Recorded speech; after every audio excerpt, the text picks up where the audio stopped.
이 집을 이렇게 바꾸면서 꽤나 많은 돈과 시간이 들었는데요. 그렇게 힘들게 고쳐놓고 왜 팔았나 하는 질문을 많이 받았습니다. 제 나름의 이유가 있었는데 다른 사람들에게도 이 이유들이 납득될지는 모르겠지만 솔직한 이유들을 몇 가지 정리해 보려고 영상을 만들었어요. 첫째로 반셀프 인테리어라는 거 다시 한번 해보고 싶었어요. 몇 년 전에 처음으로 도전했을 때는 모르는 것도 많아서 되게 우여곡절을 겪었고 또 그 과정에서 너무 힘들었기 때문에 이 짓을 다시는 못한다 라는 생각을 했었는데 사람의 기억은 미화된다고 또 살다 보니까 그 당시에 경험들이 굉장히 재밌었던 것 같기도 하고 만약에 다시 한 번 하면 더 잘할 것 같다는 생각도 들고 또 3년 전쯤에 유행했던 크림 화이트 톤에서 벗어나서 요즘에는 약간 연그레이 톤이 섞인 것들이 유행하는 것 같았는데 그런 변화한 인테리어 트렌드에 맞춰서 한 번 더 해보고 싶은 마음이 계속 스물스물 올라왔었어요.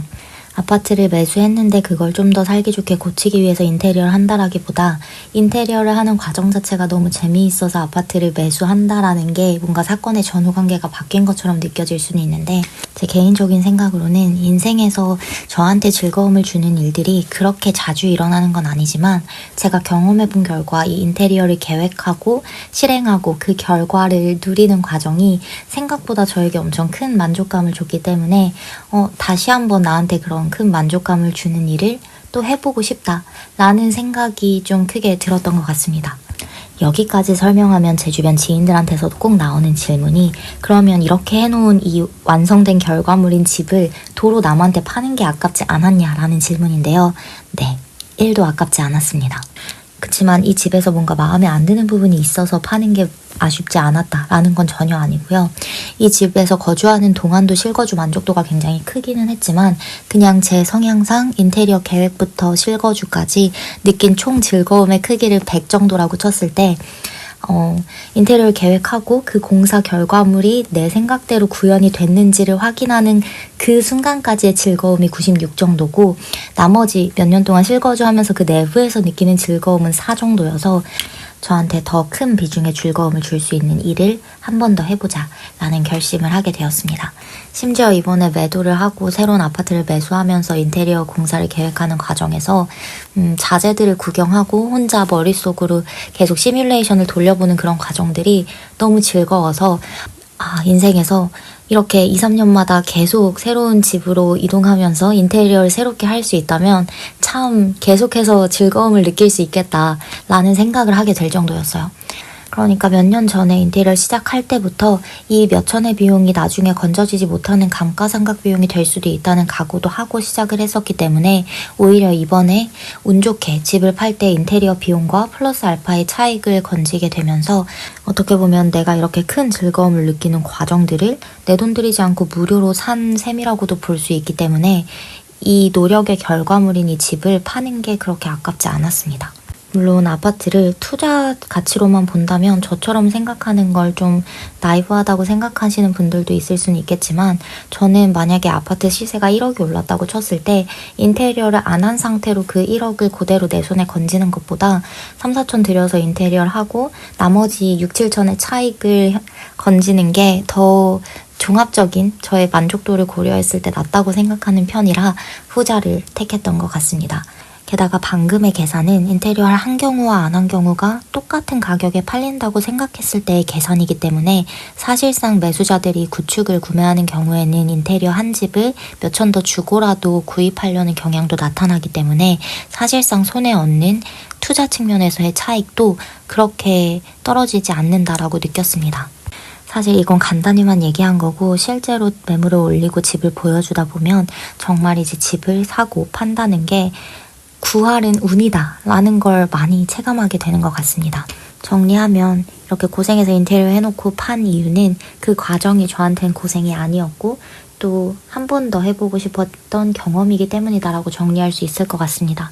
이렇게만 들으면 뭔가 제가 돈이라는 가치보다 다른 무형의 가치들을 되게 중요하게 생각하는 약간 덜 세속적인 사람인 것처럼 느껴지실 수도 있는데 그렇지는 않고 두 번째 이유를 이어서 설명드리면 두 번째 이유는 사실 인테리어에 들어간 비용이 회수가 되는 비용인지 궁금한 것도 있었습니다. 근데 그 여부는 집을 실제로 팔아서 그 차익이 내 손에 들어와야만 확인할 수 있는 궁금증이기 때문에 매물을 내놓고 얼마나 사람들이 보러 오는지, 그리고 내가 올린 이 인테리어 비용이 회수되고도 남을 이 가격에 해당하는 매매가가 집을 보러 오는 사람들한테도 받아들여지는 가격인지를 좀 테스트해보고 싶었어요. 그리고 실제로 그 가격에 사겠다라고 하면 충분히 팔 의향이 있기 때문에 집을 내놨고요. 그러니까 첫 번째 이유만 들으면 제가 돈에 굉장히 연연하지 않는 사람인 것 같이 들릴 수 있지만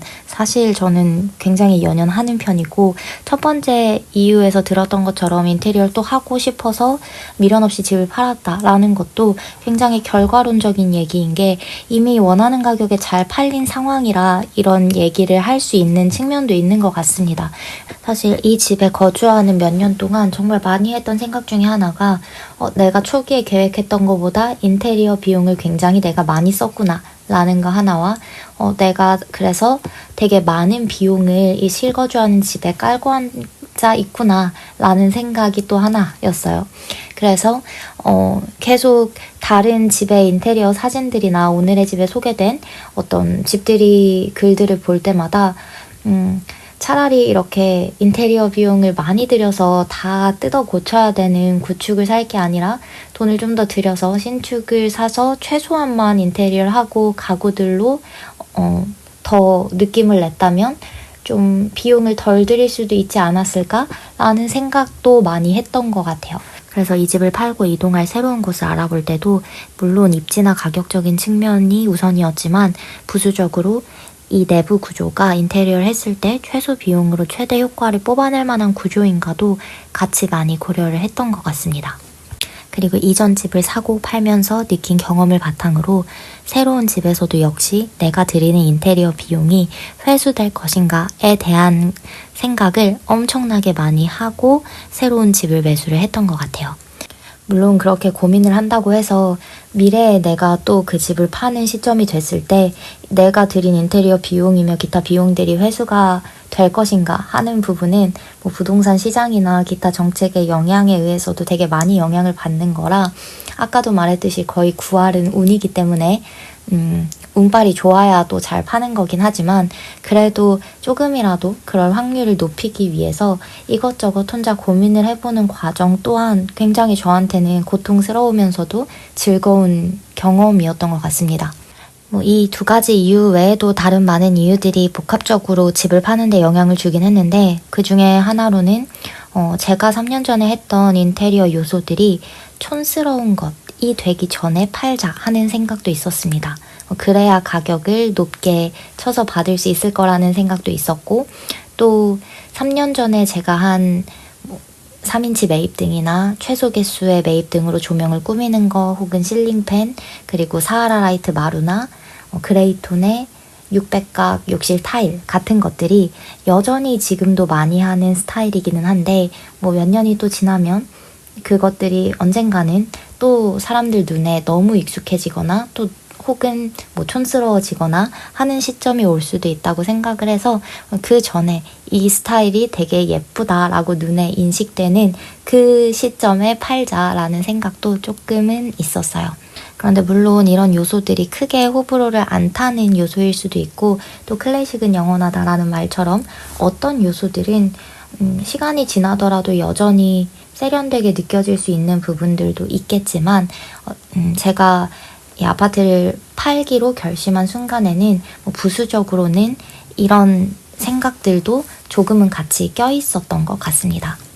그래서 이런 다양한 이유들로 집을 팔 결심을 했고, 막상 팔고 나서 새로운 집을 매수하고 또 그거에 맞는 인테리어를 구상하다 보니까 이 모든 이유들이 그냥 나의 욕심과 또 내가 아직 갖지 않은 어떤 것에 대한 갈망에서 비롯된 게 아닌가 하는 생각도 동시에 들었습니다.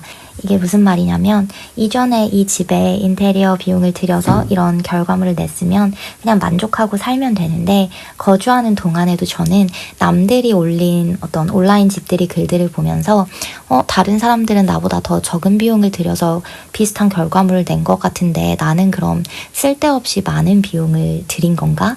그럼 이 비용은 과연 나중에 매도할 때 회수될 수 있는 건가? 와 같은 생각을 했었습니다.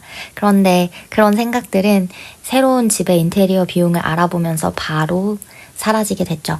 막상 또 지금 시점에서 인테리어 비용을 공정별로 알아보다 보니까 한 3년 전쯤에 25평에 3천 조금 넘는 비용을 들여서 싹 뜯어 고친 게 제가 생각한 것만큼 엄청나게 터무니없는 비용을 들인 건 또 아니더라고요. 새로운 집에서는 최소한의 비용을 들여서 하려고 알아봐도 인건비가 워낙 올랐기 때문에 줄일 수 있는데도 한계가 있고 또 이것도 하는 김에 저것도 같이 할까? 라고 생각하는 순간 전체 비용이 훅 늘어나는 건 금방이겠더라고요. 아무튼 제가 이 집을 판 이유에 대해서 얘기를 하면서 복합적으로 뭔가 느꼈던 감정들을 최대한 말로 풀어서 설명해 보려고 노력을 했는데 사실 이 모든 얘기들을 관통하는 사실 하나는 사람은 어떤 선택을 해도 자기가 안 해본 선택에 대해서는 무조건 아쉬움이 남을 수밖에 없고 또 안 해본 선택을 한다고 하더라도 거기에는 또 다른 안 해본 선택에 대한 아쉬움이 있을 수밖에 없다는 겁니다. 그래서 인테리어 특성상 또는 뭔가 집을 매매한다는 거의 특성상 사람이 완벽하게 만족에 이르는 어떤 시점은 영원히 오지 않을 수도 있고 그렇다면 그냥 그 과정들을 계속해서 경험해 나가는 게 저한테는 제 인생에 큰 만족을 주는 방법일 거라는 생각이 들어서 집을 팔고 또 새 집에서 인테리어를 하는 과정을 다시 한번 경험해보기로 저는 결심을 하게 됐어요. 그리고 하나 더 영상을 보는 여러분들께 말씀드리고 싶었던 거 하나는 어쩌면 이 세상에 틀린 선택은 없다는 겁니다. 3년 전에 제가 동양의 저층의 비확장 구조인 이 집을 구매할 때만 해도 그리고 또 인테리어를 하고 이 집에 들어왔을 때만 해도 제 머릿속에는 큰일 났다. 나는 제대로 알아보지도 않고 사람들이 선호하지 않는 집을 덜컥 샀구나. 틀린 선택을 했구나. 라는 마음에 좀 후회를 했던 날들도 굉장히 길었어요. 근데 또 결과론적으로 이거를 잘 팔면서 내 선택이 틀리지 않았나? 라는 생각도 하게 됐고 더 중요한 건 경제적인 측면에서 이득을 건졌기 때문에 좋은 선택이다라고 얘기할 수 있는 것 또한 아니고 그 과정에서 제가 그 선택을 하지 않았다면 경험하지 못하고 지나쳤을 많은 경험들과 생각을 할 수 있었기 때문에 돌이켜보면 결코 틀린 선택이 아니었다라고 생각을 합니다. 그리고 틀리다 맞다라는 것도 사람들은 굉장히 주관적으로 그리고 결과론적으로 판단을 하기 때문에 어느 시점에서 그 선택을 판단하느냐에 따라서 이거에 대한 판단도 굉장히 많이 달라질 수 있다고 생각을 해요. 또 만약에 제가 판 이 집이 시간이 지나서 갑자기 기하급수적으로 부동산 매매가가 오르게 된다면 저는 또 한편으로는 속이 쓰린 시점도 있을 수 있겠죠. 그래서 그런 시점에서 본다면 이 세상에 틀린 선택이라는 게 있나? 라는 생각을 하게 됐습니다. 어떤 선택을 해도 그 과정에서 내가 새롭게 그 선택으로 인해서 얻는 것들은 있다고 생각해요. 제가 하고 싶었던 얘기는 이 정도로 정리하고요. 다음 영상에서 또 만나요.